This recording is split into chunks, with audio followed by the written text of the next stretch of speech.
pandemic has forged a unique partnership between state legislators and leaders from the corporate and business community. Corporations have been influencing laws for decades now through our... They want everybody to vote.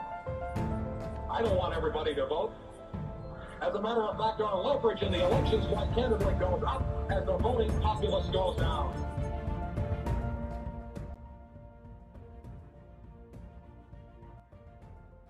Yep, I'm going to pull up just a few slides. As a research person, I'm sure you're looking forward to them.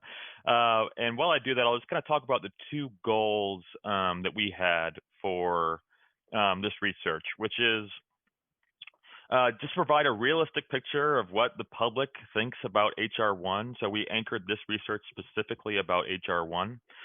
We felt like that was the most tangible thing to do research about at this point in time. And the second goal was just to see if we could find any message that would activate and persuade conservatives on this issue. And a little bit of a spoiler for the rest of my presentation, but it's very mixed results on that front. But I hope I can share some quick kind of do's and don'ts that we saw about mass public communications about this issue.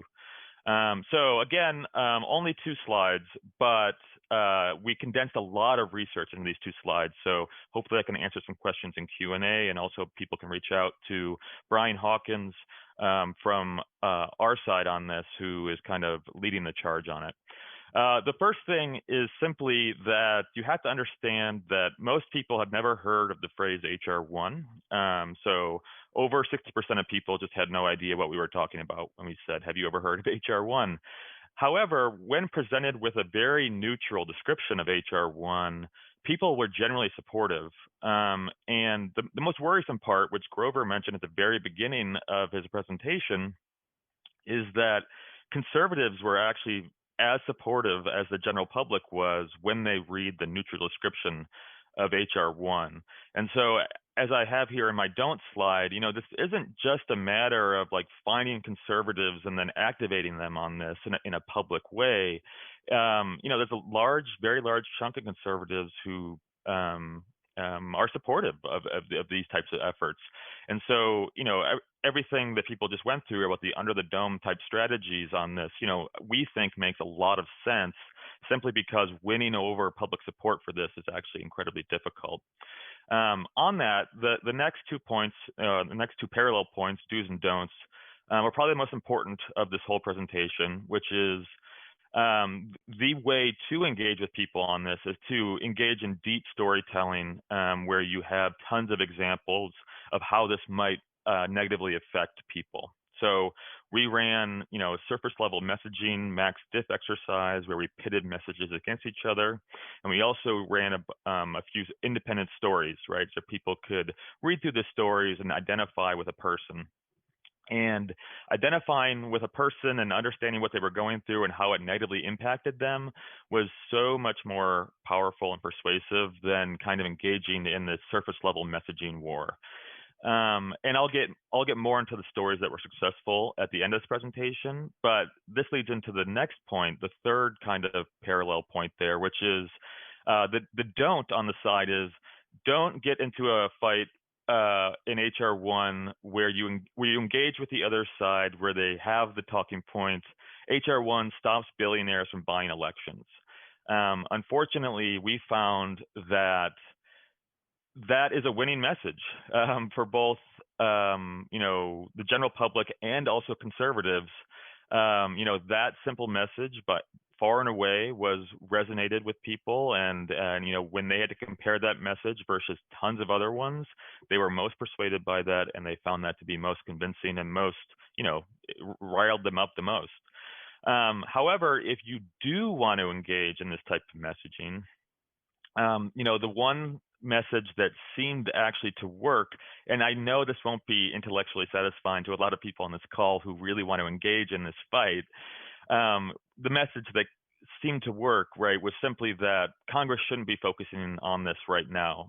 Our country has much bigger fish to fry at this moment, which I think we can all agree with. And so the 2 examples we used were healthcare and the economy, right? There's still an unbelievable amount of people out of work in the country. Congress should focus on getting people back to work, not on, these kind of niche donor disclosure type of endeavors we're working on. Obviously, we don't have the luxury of maybe making that statement because we do need to refute the other side's point of view. But from a mass communications point of view, that is one of the most effective messages, actually. One ray of hope is that one of the other messages that did work with conservatives compared to the general public was simply that a diverse coalition of groups oppose HR1. So in our message example that we used the example of ACLU, Planned Parenthood, and conservative organizations backed by Charles Koch as an example of groups that oppose HR1. I think, when you put that in front of people and they like, oh, conservatives and some liberal groups all oppose this, like I should maybe think about this more. There must be bigger implications to this if these groups are all coming together on it. That got conservatives to think about this pretty well. Some of the messages, again, that really surprisingly were at the bottom were, if HR1 passes, it could lead to more political violence. That wasn't persuasive. I think people thought maybe that was overblown, even though that is a concern that, that we have. And then also that, the surface message without a lot of context that HR1 silences the opposition was not helpful either. And then perhaps most sadly on the don'ts column here, the last number 5, and this is a major reason we undertook this research, was just to simply test whether the phrase cancel culture could be attached to HR1 and using that to motivate the right would be helpful. Unfortunately, at least in our max diff exercise where we had messages against other messages, this concept of cancel culture didn't really resonate with people. So our phrase was something very akin to HR1 is the left's attempt to use cancel culture to cancel conservatives, something like that. And it really ranked in the bottom, obviously for the general public, but even for conservatives as well. And so that was definitely a little concerning to us. Finally, but I'll get into a little bit rosier picture here. We did find that some of these more in-depth stories, and I'm happy to share them with people if they want them, were a little bit better at changing people's minds about this issue. And so we tested several. These were the top 3 that kind of were pretty successful. The first one we had was that, if you make donor lists public, a small-scale donor could be associated with another donor that that has a bad public persona, and so it could really negatively impact a small-scale donor because people would start associating them with this other nefarious donor. And that seemed to persuade people in the general public, not just conservatives, but also people in general public that is something to be concerned about. For conservatives specifically, we just tested a AOC message that she has shared publicly that she wants to hold people in the Trump administration accountable. What she means by that is unclear, and we were honest about that in the message. But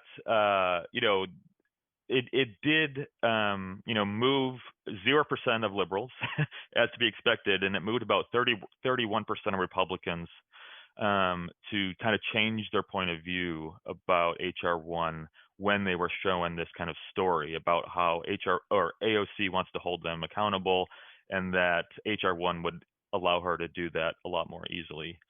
And then finally, another story that was kind of interesting that was also successful is, as I'm sure everyone on this call knows, HR1, let's say a local neighborhood raised money for a certain cause,